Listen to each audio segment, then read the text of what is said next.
Headlines देख रहे थे आप, और आज कोई संबोधन नहीं। दरअसल इस खबर को देखने के लिए, इस खबर को देखने और समझने के लिए तभी बेहतर है जब आपके कान काम ना कर रहे हो, आप बोल ना पाते हो, आपका हृदय संवेदी ना बचा हो, आपके जज्बात खत्म हो गए हो, आप जीते हुए भी मृत्यु तुल्य हो। ऐसा ही पाप हुआ है मध्य प्रदेश की धरती पर, महापाप। उज्जैन में दरिंदों ने एक नाबालिग के साथ, नाबालिग बड़ा शब्द है, यह मासूम बच्ची थी जिसके साथ दुष्कर्म किया गया। हैवानियत की शिकार बच्ची खून से लथपथ उज्जैन की गलियों में मदद के लिए भटकती रही। किसी शहर में दरिंदों का होना यह आम है, पर उस शहर में इंसानों का ना होना यह शर्म की बात है सबके लिए। उसकी मदद के लिए कोई आगे नहीं आता। तकरीबन 2.5 घंटे तक एक बच्ची घूम रही है, उसके प्राइवेट पार्ट से खून निकल रहा है और लोग उसकी मदद तक नहीं करते। रिपोर्ट देखिए।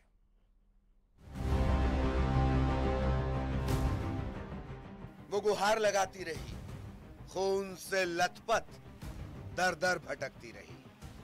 किसी को नहीं आई दया, किसी ने नहीं दिखाई मानवता। हैवानियत की हद पार, उज्जैन में इंसानियत तार तार।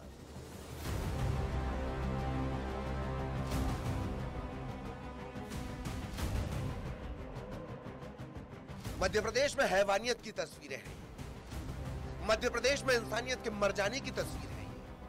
उज्जैन की गलियों में एक नाबालिग बच्ची दर दर भटकती रही, खून से लथपथ मदद की गुहार लगाती रही, लेकिन उसकी मदद के लिए कोई आगे नहीं आया। महज 12 साल की बच्ची के साथ दरिंदों ने दुष्कर्म किया, उसके प्राइवेट पार्ट को नुकसान पहुंचाया और उसे मरने के लिए छोड़कर भाग गए। इसके बाद बच्ची मदद के लिए भटकती रही, लेकिन उससे मदद नहीं मिली।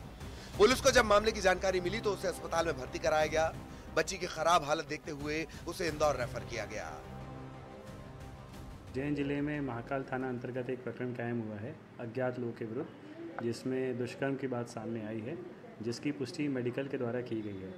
इसमें बच्ची की हालत नाजुक होने से उसको इंदौर रेफ़र किया गया था और जो भी बेस्ट ट्रीटमेंट है उसको वहाँ पे अवेलेबल कराया गया था। ब्लड की कमी के कारण जब ब्लड की रिक्वायरमेंट थी तो पुलिस वालों ने ही ब्लड भी वहाँ पे दिया है। ये तस्वीरें इंसानियत को शर्मसार कर देने वाली है। देखिए जरा, ये मासूम मदद के लिए कैसे भटक रही है, लेकिन किसी ने मानवता का फर्ज निभाना जरूरी नहीं समझा। पुलिस ने मामले की जांच के लिए एसआईटी गठित की है। पुलिस के मुताबिक बच्ची उत्तर प्रदेश की रहने वाली है। पुलिस आरोपियों की तलाश में जुटी है। उत्तर प्रदेश पुलिस से भी संपर्क किया गया है।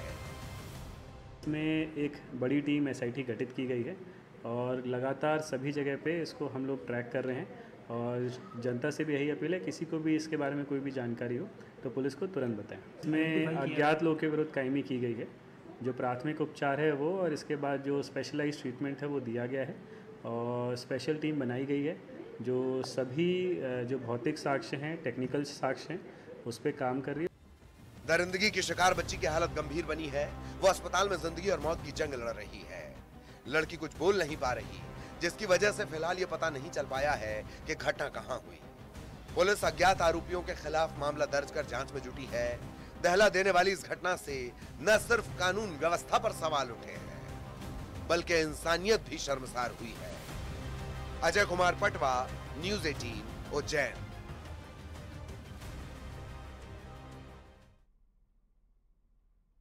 और उज्जैन की इस घटना पर वीडी शर्मा का रिएक्शन आया। बीजेपी के प्रदेश अध्यक्ष वीडी शर्मा ने कहा है, दरिंदों को फांसी की सजा मिलेगी, किसी भी कीमत पर बख्शा नहीं जाएगा। अपराधी कोई भी हो, बच नहीं पाएगा। के बारे में एक बार जानकारी लूंगा, लेकिन इस प्रकार की घटना अगर हुई है तो ये दुर्भाग्यजनक नहीं, दुर्भाग्यजनक से दुर्भाग्यजनक है। ऐसे दरिंदों को इस मध्य प्रदेश की धरती पर न स्वीकार किया जा सकता। इनको फांसी की सजा का प्रावधान जो मध्य प्रदेश की सरकार ने, भारतीय जनता पार्टी की सरकार ने किया है, ऐसी लोगों को बिना इसके और कोई चारा नहीं है, ऐसे लोगों को किसी कीमत पर। तो समझ से परे यह है, शर्मिंदा होने की ज्यादा बात क्या है? किस बात पर ज्यादा शर्मिंदा हुआ जाए कि किसी शहर में दरिंदा है या फिर उस शहर में कोई इंसान जिंदा नहीं? किस बात पर ज्यादा शर्म आती है? यह आपके लिए सवाल, यह समाज के लिए सवाल। 12 साल की बच्ची खिलौने की दुनिया से निकली होगी और हकीकत की दुनिया में कदम रख रही होगी, तब उसे नोचा खसोटा गया, उसकी आत्मा की हत्या की गई, शरीर की नहीं बोल रहा हूं मैं, आत्मा की हत्या कर दी गई। वो जीवित रहेगी, उसकी सांसें चलेंगी, धड़कनें चलेंगी, उसकी धमनियों में लहू बहेगा, लेकिन उसकी आत्मा आज मार दी गई, उसकी आत्मा आज मार दी गई। सहयोगी अजय हमारे साथ जुड़े हुए, सीधा उज्जैन आपको लिए चलेंगे अजय के पास। अजय, क्या कुछ अपडेट इस मामले में? जी देखिए, कल इसी वक्त जो है जो युवती है वो सुबह के वक्त जो घटना स्थल है वहाँ से जाती हुई दिखाई देती, जिसका एक सीसीटीवी वीडियो सामने आया है, जिसमें एक व्यक्ति खड़ा हुआ भी दिखाई दिया है और वो लड़की उसके पास जाती है, पर उसकी भाषा से वो व्यक्ति समझ नहीं पाता है। अभी हमने उन लोगों से भी बात की तो उन लोगों का यही कहना है कि उसकी भाषा के कारण हम लोग समझ नहीं पाए कि वो क्या कहना चाहती है। इसके बाद जो युवती जो है आगे चल देती है और ये जो रास्ता है, इसी रास्ते से जो है ये मुरलीपुला के लिए निकल जाती है युवती। करीब कई मकानों को क्रॉस करते हुए युवती जो है यहाँ से निकली है और इस वक्त जो युवती का जो है उपचार इंदौर के अस्पताल में किया जा रहा है। यहाँ पर पुलिस जो है लगातार आरोपियों की तलाश में जुटी है। एसपी से हमारी बात हुई तो एसपी का यही कहना है कि अभी एक संदिग्ध आदमी को राउंड अप किया गया है, जिसमें उससे पूछताछ की जा रही है। फिलहाल दूसरी बात यह है कि युवती की हालत यथावत बनी हुई है, डॉक्टर उस पर लगातार निगरानी रखे हुए हैं। जो युवती का ज़्यादा ब्लड भेजाने के कारण उसको पुलिस कर्मियों ने ही जो है ब्लड देकर उसकी जान बचाने का प्रयास किया है। कहीं ना कहीं सबसे बड़ा विषय यह है कि जो लोग हैं जो सड़कों पर रहते हैं और जिस तरीके से युवती कई मकानों को क्रॉस करते हुए गई, पर किसी ने भी उसकी मदद नहीं करी, कोई भी उसकी बात को नहीं समझ पाया और जिस परिस्थितियों में जो वो वहाँ तक पहुँची और जब जाकर लहूलुहान हालत में वो बेहोश हो गई, इसके बाद पुलिस को जानकारी लगी, पुलिस मौके पर पहुंची और उसको जिला अस्पताल पहुंचाया। यहाँ से उसे इंदौर रेफर कर दिया गया था। अब इंदौर में उसका उपचार चल रहा है। उपचार के बाद डॉक्टरों ने कहा कि इसके साथ जो दुष्कर्म की घटना हुई है, इसके बाद पुलिस हरकत में आई और लगातार अब पुलिस ने एक SIT गठित की है और उसमें आरोपियों की तलाश की जा रही है। फिलहाल अब पुलिस का कहना है कि जिसमें एक संदिग्ध आदमी को उठाया है, अभी फिलहाल पूछताछ की जा रही है। जब जैसे ही युवती बोलने की स्थिति में आएगी, इसके बाद ही जो है उस पूरी घटनाक्रम का खुलासा होगा। लेकिन सबसे बड़ा विषय ये है कि जितने लोग रास्ते में मिले, किसी ने भी उस युवती की मदद नहीं करी। यदि समय रहते उसको मदद मिल जाती तो संभवतः युवती इतनी गंभीर अवस्था में नहीं जा सकती थी। जी, ये बात भी सही है। न्याय संहिता में इंसानियत के मरने की दरअसल धारा आइडेंटिफाई नहीं है। संविधान में इंसानियत की हत्या करने की कोई धारा आइडेंटिफाई नहीं है। आप सोचिए, कालों के काल महाकाल इहलोक के स्वामी जिन्हें कहा जाता है, जिस नगरी में आप पैर रखते हैं तो आपके समूचे शरीर में धर्म का प्रवाह होने लगता है। उस धरती पे सनातन का जो सबसे बड़ा संपूर्ण लोक है, वहां पर कोई अधर्मी कैसे हो सकता है? यह सबसे बड़े हैरत की बात है।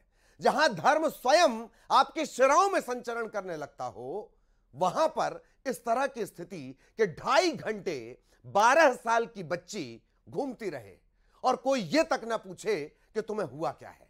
यह हैरत की बात है। एक जो अच्छा पहलू इस घटना का, बच्ची को बहुत ज्यादा ब्लीडिंग हुई, उसके प्राइवेट पार्ट को नुकसान पहुंचाया गया है, खून की उसे जरूरत थी, वो काम पुलिस वालों ने किया, बाबा महाकाल की प्रजा ने किया। बाबा महाकाल के सैनिक कहलाते हैं पुलिस वाले वहां पर। अजय, सवाल मेरा आपसे यह भी, उत्तर प्रदेश की जाति विशेष और जगह विशेष की बोली ये बच्ची बोल रही है, क्या किसी तरह का कोई आइडेंटिफिकेशन? वो कुछ ये भी बड़बड़ा रही है कि मेरी मां के साथ भी गलत हुआ। इसको लेकर कोई अपडेट, कोई लीड पुलिस के पास?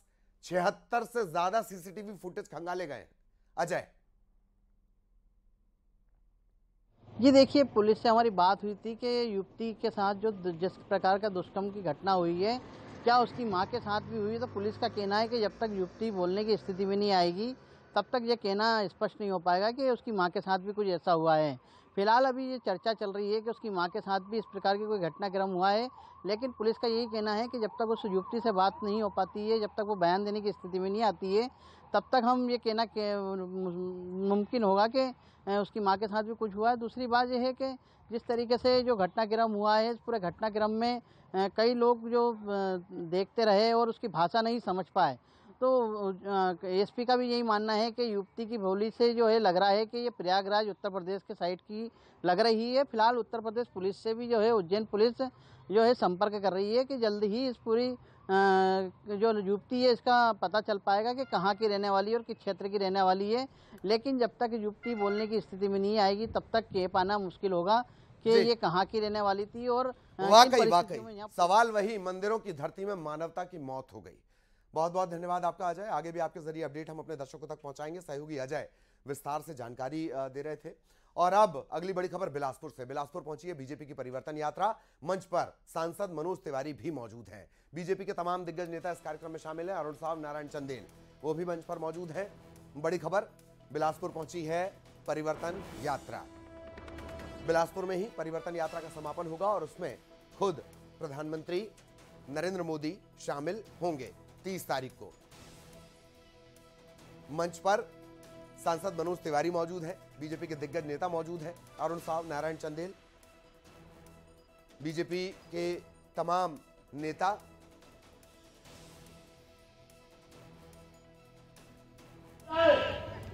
लोगों के मन में जन चेतना का भाव पैदा। अटल जी ने छत्तीसगढ़ बनाया। हम छत्तीसगढ़ के रहवासियों को अटल जी के एहसान को कभी भुलाना नहीं है। अटल जी के बारे में हम हर समय कहते हैं, यदि है समय नदी की धार, है समय नदी की धार जिसमें सब बह जाया करते हैं और कुछ ऐसे भी होते हैं जो इतिहास बनाया करते हैं। आदरणीय अटल बिहारी वाजपेयी ने नए इतिहास की संरचना की, नए इतिहास बनाया छत्तीसगढ़ राज्य का निर्माण करके। हम सबको मालूम है कि जब 2018 के चुनाव के पहले इन्होंने झूठा जन घोषणा पत्र जारी किया, उस समय छत्तीसगढ़ के गांव-गांव में, तखतपुर में, मुंगेरी के चौक चौराहे में होर्डिंग लगा। ये कांग्रेस ने लगाया था कि वक्त है बदलाव का, लेकिन आज जनता कहती है कि वक्त है पछताओ। और एक बार फिर बड़ी खबर आ रही है छत्तीसगढ़ के रेल मुसाफिरों की मुसीबत बढ़ाने वाली खबर। ट्रेनों के रद्द होने का सिलसिला लगातार जारी है। यात्रियों को परेशानी का सामना करना पड़ रहा है। अब 10 एक्सप्रेस ट्रेन रद्द कर दी गई हैं। 4 का रूट डाइवर्ट कर दिया गया, परिवर्तित कर दिया गया है। 2 से 18 अक्टूबर तक ट्रेन रद्द रहेंगी। रेलवे लाइन में काम चल रहा है, इसके चलते ये ट्रेन रद्द है। अब तक कुल 28 ट्रेन रद्द हो चुकी है।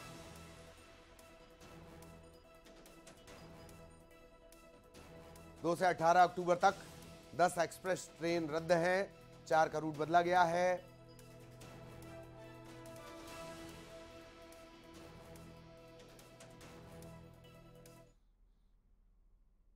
और अब ग्वालियर से बड़ी खबर। क्षत्रिय महासभा और ब्राह्मण समाज ने ज्ञापन दिया है। गुर्जर समाज के उपद्रव पर पुलिस को यह ज्ञापन दिया गया है। उपद्रव करने वालों पर रासुका लगाने की मांग की गई है।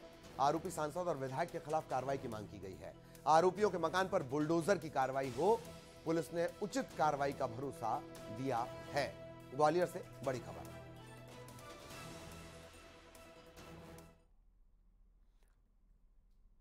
इंदौर में पार्टी की तरफ से टिकट दिए जाने के बाद कैलाश विजयवर्गीय ने कहा कि टिकट मुझे जरूर मिल गया है, लेकिन मैं खुश नहीं हूं।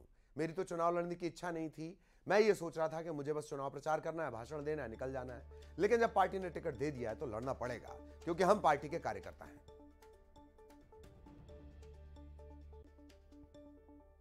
इच्छा ही नहीं थी, एकदम 1% भी इच्छा नहीं थी। एक माइंडसेट होता है ना लड़ने का, अपने को तो जाना भाषण, अब बड़े नेता हो गए, अब हाथ जोड़ने का जाती तो भाषण देना और निकल जाना, भाषण देना और निकल जाना, ये सोचा था हमने तो प्लान यही बनाया था कि रोज 8 सभा करनी है, 5 हेलीकॉप्टर से और 3 कार से। इस प्रकार रोज 8 सभा करनी है इस पूरे चुनाव में, और ऐसा प्लान भी बन गया था। पर आप जो सोचते वो होता क्या, भगवान की जो इच्छा होती वही होता है। तो भगवान की ऐसी इच्छा थी कि मैं चुनाव लड़ूं, एक बार फिर से जनता के बीच में जाऊं। तो ईश्वर की इच्छा थी, मैं एक बार फिर से उम्मीदवार, मुझे अभी भी विश्वास नहीं हो रहा है कि मैं उम्मीदवार हूं। सच कह रहा हूं मैं आज, मेरे को लग ही नहीं रहा है कि मुझे टिकट मिल गया और मैं उम्मीदवार बन गया। पर अब ठीक है, बोले भारत माता की।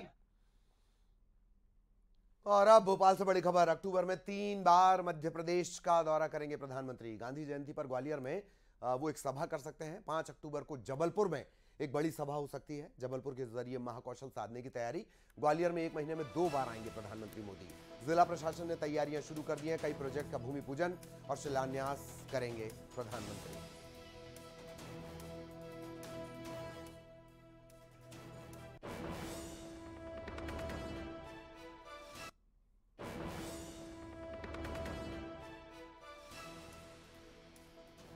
तो बड़ी खबर आपको बता दें, अक्टूबर में 3 बार मध्य प्रदेश का दौरा प्रधानमंत्री का हो सकता है। लगातार इसकी कोशिश की जा रही है। गांधी जयंती पर ग्वालियर में, यानी 2 तारीख को गांधी जयंती के दिन ग्वालियर में वो एक सभा कर सकते हैं। 5 अक्टूबर को उनका जबलपुर का दौरा हो सकता है। लंबे अरसे से जबलपुर में इंतजार किया जा रहा है। ग्वालियर में 1 महीने में वो 2 बार आएंगे। जिला प्रशासन ने तैयारियां पूरी कर ली हैं। अब तक प्रधानमंत्री के दौरे जिस तरह से तय किए गए हैं, तकरीबन 90 से 94 विधानसभा क्षेत्रों में उनका प्रभाव पड़ा है। अभी भी छतरपुर, जबलपुर, इन जगहों पर उनका इंतजार किया जा रहा है। इन सब के बीच ग्वालियर चंबल अंचल पर सीधा प्रभाव पड़ेगा। कई सौगातें मिल सकती हैं।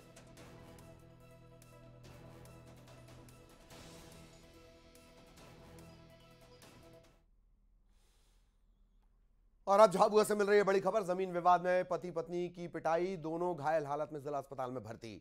सरपंच और उसके साथियों पर आरोप है। पीड़ित पक्ष ने पुलिस में कई बार शिकायत की। ये जानकारी अभी मिल रही है। पिटोल चौकी के छोटी ढेकल का ये मामला है। पिटोल पुलिस कार्रवाई नहीं कर रही, इस तरह के आरोप हैं। दोनों घायलों को सरपंच और उसके साथियों ने पति पत्नी को पीटा है। दोनों को अस्पताल में भर्ती करवाया गया है। पिटोल पुलिस पर यह आरोप है कि वो कार्रवाई नहीं कर रही।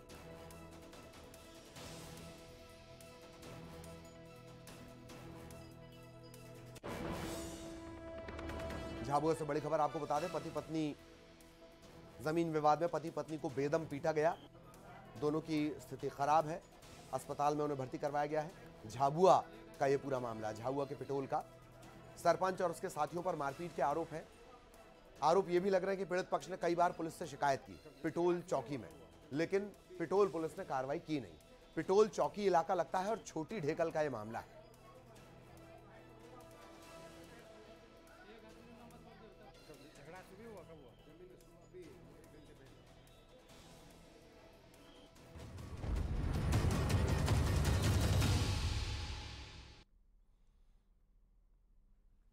खबर रायपुर से, जहां एक नाबालिग से बेरहमी की गई। रात भर बंधक बनाकर इसे बेदम पीटा गया। हिस्ट्री शीटर बदमाश टीपू गैंग का आतंक देख लीजिए। नारायण यादव की गुंडागर्दी सामने आई है। नाबालिग को बांधा गया, पीटा गया, वीडियो बनाया गया। पुलिस ने इस नाबालिग को बचाया है। गुस्साए लोगों ने थाने का घेराव किया है। डीडी नगर थाना क्षेत्र का यह पूरा मामला है। इससे पहले भी कई बार ये जो गैंग है, टीपू गैंग और नारायण यादव, इसकी गुंडागर्दी पुलिस के लिए बड़ी चुनौती बन चुकी है। हिस्ट्री शीटर है ये, हिस्ट्री शीटर बदमाश टीपू गैंग।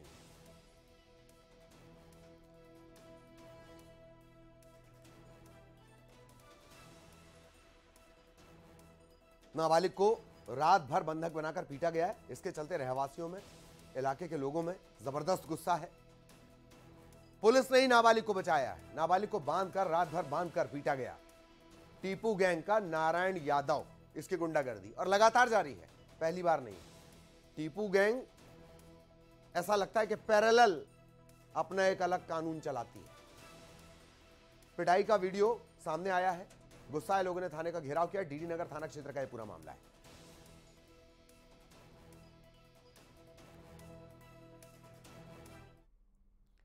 और इसी के साथ इस बुलेटिन में इतना ही। खबरें जारी हैं।